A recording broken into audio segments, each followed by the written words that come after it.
శ్రీశైలం వచ్చినామని చేసినాం కదా, మా డ్యామ్ ని చూసి చుట్టా పడిపోతుంది. అంత డేంజర్ వాటర్ అయితే మొత్తం పడిపోతున్నాయి పైన. ఈసారి డేంజర్ వాటర్ అయితే పడిపోతున్నాయి. తింటానైతే రాగానే ఫోటో ఫోటో ఫోటో ఫోటో అని అంటుంది. వాటర్ మాత్రం మస్తు వాటర్ డేంజర్ పడుతున్నాయి. నేను వాళ్ళైతే ఫోటో దిగుతారా అనేది అట్లా చూసుకుంటారు. వాటర్ మాత్రం మా డేంజర్ చూపిస్తాయి.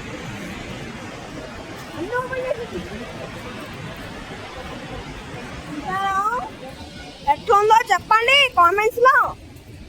అమ్మా ఇగో ఇవన్నీ రోడ్ మొత్తం అవన్నీ ఎదురొచ్చి వాటర్కి మొత్తం నానిపోయింది. చూసుకోవాలి, డ్యామ్ అయితే డేంజర్ ఉంది. ఇంకా పడిపోతుందని చూస్తే భయం అవుతుంది. రాత్రి నైట్ కూడా చూసినాము, అప్పుడు ఫ్లాగ్ ఇండియన్ ఫ్లాగ్ లైట్లు అయితే వేసేసారు దానికి జన కలర్. ఈ వాటర్ అన్ని పైనకి పడుతున్నాయి. వానతీరం సేమ్ మస్తు డేంజర్ పడుతున్నాయి నీళ్ళు. సరే బాయ్.